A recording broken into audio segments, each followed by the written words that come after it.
एखादी महिला माझ्याकडे दवाखान्यात येते, तिच्या तक्रारी दूर झालेल्या असतात, तिला बरं वाटलेलं असतं. मग ती विचारते की माझा 10-12 वर्षाचा मुलगा आहे आणि त्याचे केस पिकायला सुरुवात झाली, यासाठी तुमच्याकडे काही औषध आहे का?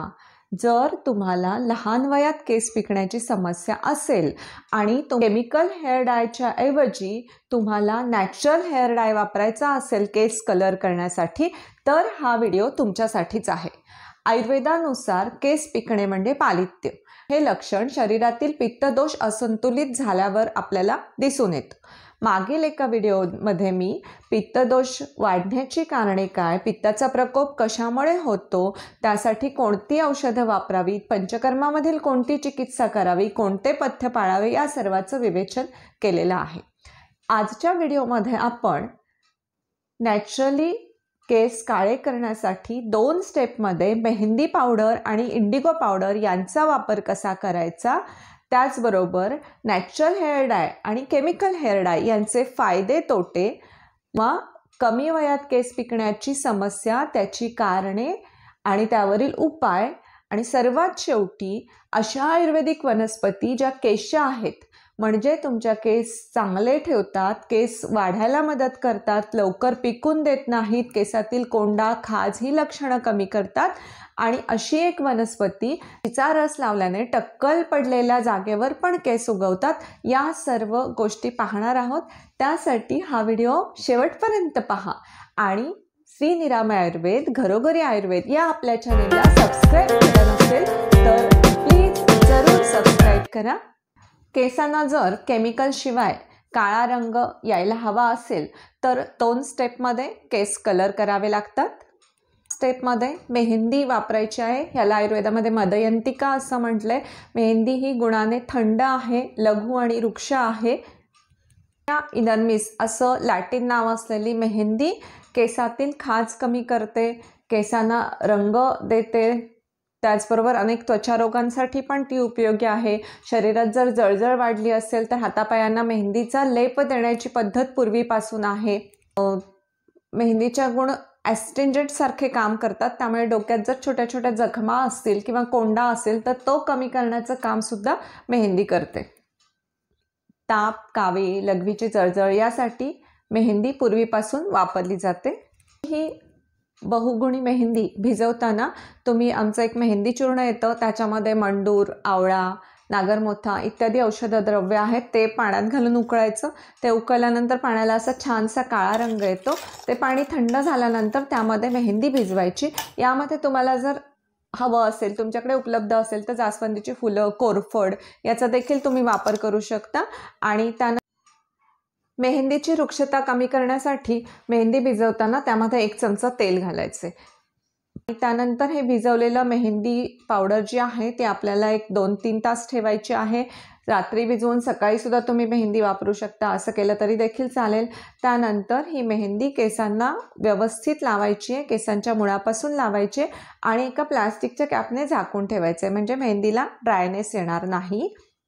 दिवशी देखील करू शकता किंवा दुसऱ्या दिवशी सुद्धा तुम्ही ह्या स्टेपचा अवलंब करू शकता. यासाठी अगदी नैसर्गिक उत्तम प्रतीची इंडिगो पावडर घ्यायची. ज्या कमी प्रतीच्या पावडर असतात किंवा युक्त असतात अशा पावडरचा उपयोग होत नाही. तर उत्तम प्रतीची इंडिगो पावडर घेऊन ती कोमट पाण्यामध्ये भिजवायची आणि त्यानंतर झाकून ठेवायची. एक 15 ते 20 मिनटं गेल्यानंतर ही पावडर अशी रंग सोडायला सुरुवात करते. अशा पद्धतीनं स्टेन होताना आपल्याला दिसतं. मग अर्धा तास भिजून द्यायचे आणि अर्ध्या तासाने ही पावडर केसांना व्यवस्थित लावायची आणि मेहंदीप्रमाणेच प्लॅस्टिकच्या कॅपने केस कवर करायचे. त्यानंतर 1 तासाभरात तुम्ही साध्या पाण्याने केस धुवू शकता. अशा पद्धतीने मेहंदीचा जो लाल रंग आहे तो जाऊन केस छान काळेभोर होतात. आता त्यांना त्या दिवशी किंवा दुसऱ्या दिवशी तुम्ही तेल लावायचे, म्हणजे हा जो आलेला रंग आहे तो जास्त काळ टिकून राहतो आणि यानंतर तुम्ही 1-2-3 दिवसांनी शॅम्पूने केस धुवू शकता. पावडर आहे ती पूर्वापार आयुर्वेदामध्ये केश म्हणून प्रसिद्ध आहे. नीली किंवा नीलिनी असं हिचं नाव आहे. ही गुणाने उष्ण आहे. मेहंदी बघितलं आपण की गुणाने थंड आहे, पण इंडिगो पावडर उष्ण आहे. ही सुद्धा कावीळ, पोटाचे विकार, आमवात, वातरक्त यासारख्या व्याधींमध्ये वापरली जाते. नीलीभृंगादी नावाचं आयुर्वेदातील एक तेल आहे, त्यामध्ये देखील ही इंडिगो पावडर, ज्याचं नाव इंडिगोफेरा टिंक्टोरिया लिनिएटा असं आहे, ती पूर्वीपासून वापरली जाते. आता आपण chemical hair dye versus natural hair dye याचे फायदे आणि तोटे दोन्ही पाहणार आहोत. पहिला, केमिकल हेअर डाय जर तुम्ही सतत वापरत राहिलात तर तुमचे जे केस पिकायला सुरुवात झालेली असते त्याची गती वाढते आणि लवकरच सगळे केस पांढरे होतात. जर तुम्ही नॅचरल हेअर डाय वापरलात आणि तुमचं वय जर लहान असेल तर तुमचे पिकलेले केस सुद्धा काळे होऊ शकतात.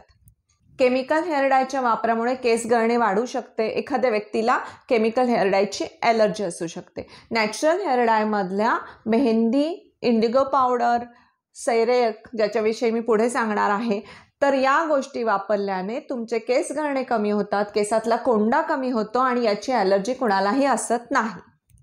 केमिकल हेअर डाय दीर्घकाळ वापरल्याने अनेक आपल्याला माहीत नसलेले आजार होऊ शकतात. नॅचरल हेअर डाय जर तुम्ही दीर्घकाळ वापरलात तरीही कोणताही तोटा होत नाही, उलट फायदाच होतो. आता केमिकल हेअर डायचा एकमेव फायदा असा आहे की ह्याला वेळ फार कमी लागतो, केस पूर्णपणे रंगून जातात. नॅचरल हेअर डायचे जर आपण बाकीचे फायदे बघितले तर निश्चितच नॅचरल हेअर डाय वापरणे ही कधीही चांगली गोष्ट आहे. यानंतर आपण पाहणार आहोत की लहान वयात केस का पिकतात. आयुर्वेदानुसार आम्ल आणि लवण म्हणजे आंबट आणि खारट हे 2 रस केस पिकण्यासाठी एक कारण सांगितलेलं आहे. आपण सध्या पाहतो की लहानपणापासूनच मुलं जर रडायला लागली तर आयदर त्यांना मोबाईल दिला जातो किंवा त्यांच्या हातामध्ये कुरकुरीचं एखादं पाकिट दिलं जातं. या लेस कुरकुरेमधली टँगी किंवा चटपटीत अशी जी चव आहे ती आंबट आणि खारट या रसांशिवाय येत नाही आणि हे जर सतत खात राहिलं तर तुमचे केस पिकू शकतात. दुसरं महत्त्वाचं कारण की लहान मुलांमध्ये पण आपल्याला आजकाल स्ट्रेस खूप दिसून येतो. तिसरं कारण ह्याचं आहे की जे आवश्यक मिनरल्स आहेत, विटॅमिन्स आहेत ते तुमच्या शरीरामध्ये जात नसतील. तुमचा जर आहार चौरस नसेल तरी देखील तुमचे केस पिकू शकतात. आणि चौथं कारण आहे की आपण रात्रीची पुरेशी झोप घेत नाही, दिवसा होतो, त्यामुळे सुद्धा केस पिकायला मदतच होते. तर ही सगळी कारणं तुम्ही जर दूर केलीत आणि आत्ता मी ज्या सांगणार आहे त्या आयुर्वेदिक वनस्पतीचा योग्य पद्धतीने वापर केला तर तुम्ही पिकण्याची समस्या नक्कीच दूर होऊ शकते.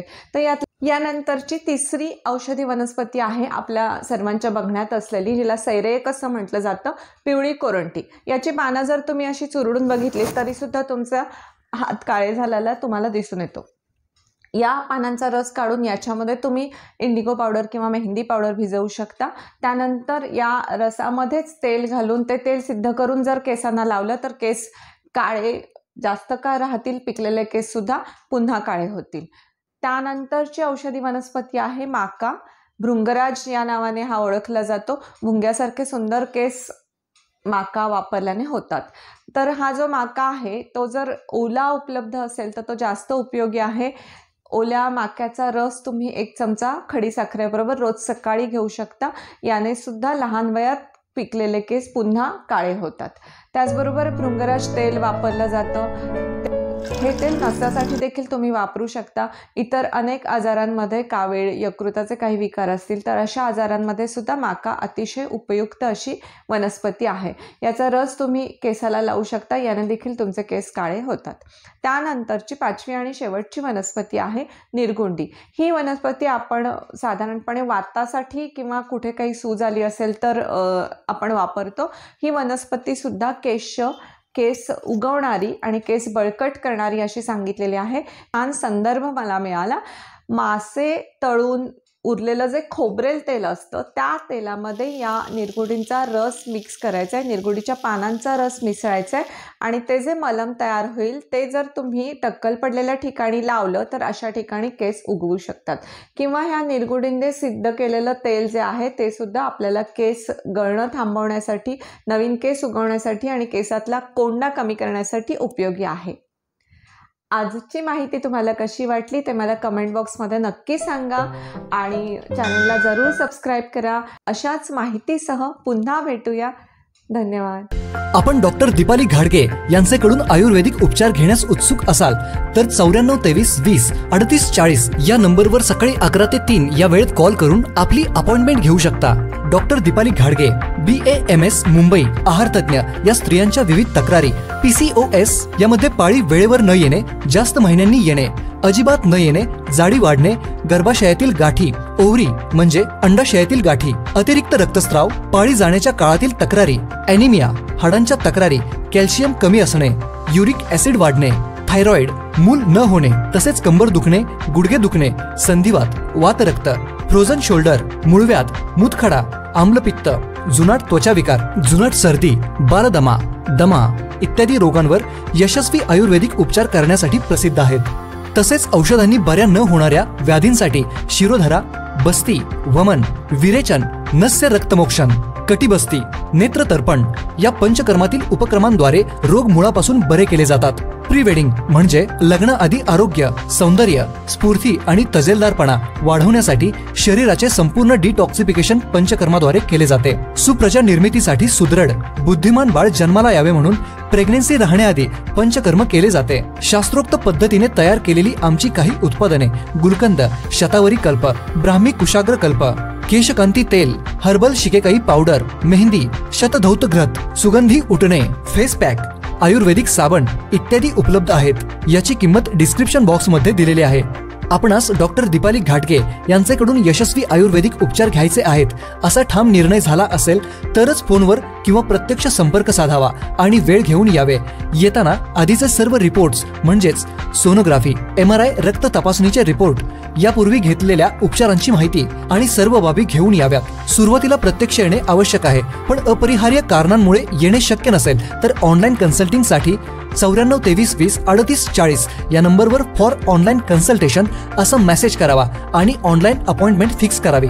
आमचा पत्ता डॉक्टर दीपाली घाटगे यांचे श्री निरामय आयुर्वेद व पंचकर्म चिकित्सालय, सरापेठ, शिवप्रताप गोल्ड टॉवर समोर, विटा, जिल्हा सांगली. संपर्क 94 23 20 38 40. वेळ सकाळी 11 ते 3.